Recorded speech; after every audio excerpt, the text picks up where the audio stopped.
Good evening. Welcome to South Asia Newsline. I'm Akansha Parimu. Here are the top stories we are tracking for you on Thursday, the 1st of December. PM Modi urges unity on greatest challenges as India assumes G20 presidency. Power outages, gas crises add to winter woes of people in Gilgit Baltistan.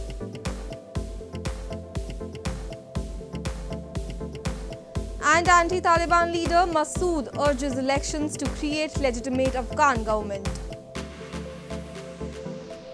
And now for all the details. As India began its year-long presidency of G20, the Group of 20 on Thursday, Prime Minister Narendra Modi said the world must cooperate to tackle the greatest challenges of climate change, terrorism and pandemics. PM Modi said India's G20 presidency will be inclusive, ambitious, decisive and action-oriented. The world must cooperate to tackle the greatest challenges of climate change, terrorism and pandemics, Indian Prime Minister Narendra Modi said on Thursday as India began its year-long presidency of G20, the Group of 20. Today we do not need to fight for our survival. Our era need not be one of war. Indeed, it must not be one, Modi said in a declaration to mark the start of the G20 presidency. Today, the greatest challenges we face can be solved not by fighting each other, but only by acting together, he said, adding, as in our own families, those whose needs are the greatest must always be our first concern. His comment on war echoed a remark he made to Russian President Vladimir Putin in September that now was not a time for war amid the Russia-Ukraine conflict. India's Foreign Minister S. Jaishankar on the occasion said that G20 presidency offers India an opportunity to share its story with the world and added that it's time that the country should become the voice of the global south. India has said it would aim to depoliticize the global supply of food, fertilizers and medical products so that geopolitical tensions do not lead to global disruptions. As the mother of democracy, India's G20 presidency will be consultative, it will be collaborative and it will be decisive. Having noted that, we must also recognize that the global order today is not truly reflective of the state of the world. G20 members agreed at last month's summit in Indonesia to pursue efforts to limit the rise in global temperatures to 1.5 Celsius, including phasing down unabated use of coal. India, the world's second biggest consumer of coal, said it would prioritize a phased transition to cleaner fuels and the slashing of household consumption to achieve net zero emissions by 2070 to meet its decarbonization pledge. The first phase of voting in India's western Gujarat state was held on Thursday with a voter turnout of nearly 48% recorded till 3 p.m. Considered the bastion of Prime Minister Modi, his ruling Bharatiya Janata Party has never lost an assembly election since 1995. Apart from main opposition Congress, the other main contender is the Aam Aadmi Party. Voting for the first phase of assembly election was held on Thursday in Gujarat, the home state of Indian Prime Minister Narendra Modi. In the first phase, people in 89 constituencies in Kutch, Saurashtra and southern Gujarat exercised their franchise. PM Modi's Bharatiya Janata Party has not lost in Gujarat Assembly since 1995, with Modi serving as the Chief Minister of the Western Industrial State for nearly 13 years. Modi remains popular despite criticism of inflation and unemployment. Political analysts suggest a 7th straight term for the Saffron Party in Gujarat, dismissing any sign of anti-incumbency. मैंने बेरोजगारी को ध्यान में रखकर voting किया है और महंगाई को ध्यान में रखकर वोटिंग किया है। लास्ट 2 ईयर से बेरोजगारी और महंगाई बहुत ही बढ़ गई है। हम लोगों को काम भी कम हो गया है। Meanwhile, PM Modi, Interior Minister Amit Shah and Gujarat's Chief Minister Bhupender Patel held rallies and roadshows in cities which will see polls in the second phase of assembly elections. In the last state election 5 years ago, the BJP won 99 seats in the 182-member assembly, while Congress got 77. This time there is a three-way contest with Congress and the Aam Aadmi Party also looking to make inroads in the BJP bastion. The second phase of voting will be held on December 5 with results due on December 8. In news from Pakistan, Pakistan's Foreign Minister and PPP's chairman Bilawal Bhutto Zardari has termed the 1971 war loss as a military failure. His remarks come exactly a week after former Army Chief General Bajwa claimed the fall of Dhaka was not a military failure but a political failure. Pakistan's Foreign Minister and PPP's chairman Bilawal Bhutto Zardari on Wednesday dismissed the narrative of political failure in 1971 Indo-Pakistan War. Speaking at his party's 55th Foundation Day rally in Karachi, Bhutto revisited history of his party and said the fall of Dhaka was a military failure which made things hard for the then PM and his grandfather Zulfikar Ali Bhutto's government.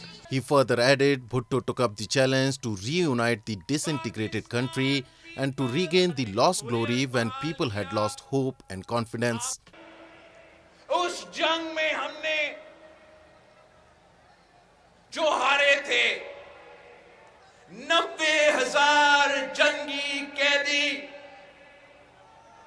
उस military failure के बाद हमारा दुश्मन के कैद में थे। शहीद जुल्फिकार अली भुट्टो ने अपना सियासत से, अपना दानिशमंदी से, अपना कामयाब खारजा पॉलिसी से वो 90,000 जंगी कैदी पाकिस्तान वापस ले आए, पाकिस्तान में अपने घर में वापस ले आए। The statement from Bilawal comes after Pakistan's former army chief General Qamar Javed Bajwa referred the fall of Dhaka as a political failure. Bajwa, during his address at General Headquarters last week, had claimed loss in 1971 war was a political failure, adding that number of fighting soldiers was 34,000, with other government officials making the surrender count to 92,000. Bangladesh, or East Pakistan as it was known after independence from the British, and its guerrilla resistance movement Mukti Bahini won the 1971 war with the help of Indian military forces and separated itself from West Pakistan on December 16th. Moving on, prolonged power outages and gas crises in Gilgit Baltistan have been forcing the locals in the region to resort to felling trees for cooking and heating. Locals have raised concern the region is already facing the impact of climate change, but the government has completely neglected the issue. Unannounced power outages and high price of gas cylinders amid a shortage has irked residents of Gilgit Baltistan, as it has become an annual problem with the advent of chilly winters in the mountainous region. Locals have claimed it has made their lives difficult as it is an essential requirement to light a fire and keep themselves warm. And most of them are forced to cut trees for domestic use as they have no other option. They have blamed the government has been apathetic to their plight.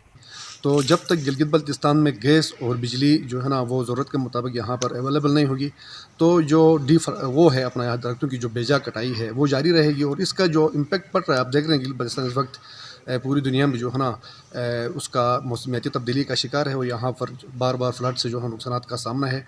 Locals in Gilgit Baltistan blame the Pakistan government has repeatedly turned a blind eye to the problems faced by the people of the illegally occupied region. They accuse Pakistan, which rules the region through a proxy, does not grant the locals any political rights and representation, although it taxes them heavily. Anti-Taliban Afghan leader Ahmad Massoud on Wednesday told a conference in Tajikistan that only elections can lead Afghanistan out of political crisis, even if they legitimize the Taliban rule. He said that domestic, regional and international consensus is needed to work out a general election framework in Afghanistan. only elections can lead Afghanistan out of political crisis, even if they legitimize Taliban rule. Afghan anti-Taliban leader Ahmad Massoud told a conference in Tajikistan on Wednesday. The most recent elections in Afghanistan were held under the US-backed administration, which the hardline Islamist Taliban deposed in August 2021 when Western troops withdrew. The Taliban dissolved the country's election commission in December 2021. Massoud, exiled leader of NRF, the National Resistance Front of Afghanistan, making a rare public appearance at an Afghanistan-focused event in Dushanbe, said the domestic, regional and international consensus is needed to work out a general elections framework in Afghanistan. Let the people decide for themselves which kind of government they want, Massoud said. If the Taliban came to power through elections, the resistance front will accept that as they will have the authority from the people. Massoud did not clarify who should be elected in such a vote. The NRF group's opposition forces loyal to Massoud, son of the former anti-Soviet Mujahideen commander Ahmad Shah Massoud.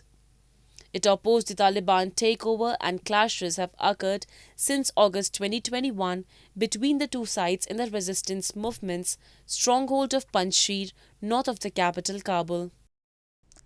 In news from Sri Lanka, the State Finance Minister of Sri Lanka has said that the country aims to restore growth to pre-crisis levels by 2026, with policymakers intent on meeting a December deadline to present proposals that might help unlock an International Monetary Fund bailout.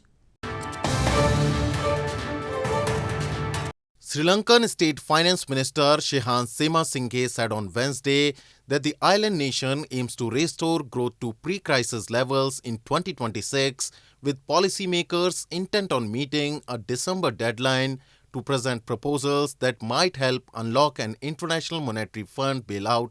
Singhe said in an interview at Reuters' Next conference that the budget presented for the year 2023 would set targets for 2025, making sure that by 2026 we would be in a better position. In the budget presented last month, President Ranil Wickremesinghe vowed to restore economic stability and return the country to a growth path. The government is talking with creditors about a debt restructuring that is critical before it receives a much-needed $2.9 billion bailout package from the IMF. Meanwhile, the country's statistics department said on Wednesday that the key inflation rate eased to 61% in November from 66% in October. Sri Lanka's other main inflation measures, the National Consumer Price Index, which captures broader retail price inflation, slowed to 70.6% last month after hitting a record 73.7% in September. The island nation is suffering its worst financial turmoil in 70 years as a result of economic mismanagement as well as the COVID-19 pandemic that wiped out the Indian Ocean Islands' key tourism industry. Buddhist monks offered prayers for the long life of Tibetan spiritual leader, the Dalai Lama, in India's Dharamsala on Wednesday. The Dalai Lama fled from Lhasa for asylum in India in 1959 after an abortive uprising against Chinese rule. He has since lived mostly in the hill town of Dharamsala.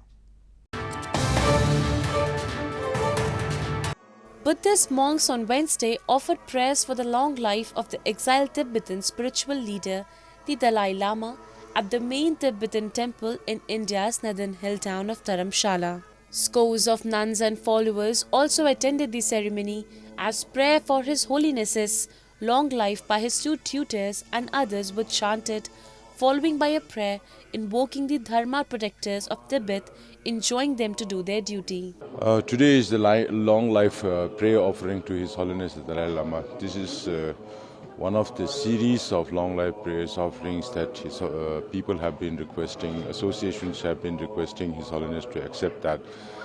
And it's not possible to do all at once. So most of the time 4 or 5 organizations and groups are combined together to offer long life prayer offering to His Holiness. India hosts a large community of Tibetans, including their exiled leader, the Dalai Lama. The Nobel laureate fled from Lhasa for asylum in India in 1959 after an abortive uprising against Chinese rule. He has since lived mostly in Dharamsala, where his supporters run a small government in exile and advocate Tibetans' autonomy by peaceful means. Well, that's all we have for you from South Asia this evening. Now our viewers can watch the show on SouthAsiaNewsline.com. You can also visit us on Facebook.com/SAsiaNewsline and follow us on Twitter @SAsiaNewsline. That's all in tonight's edition. We will see you same time tomorrow. Good night.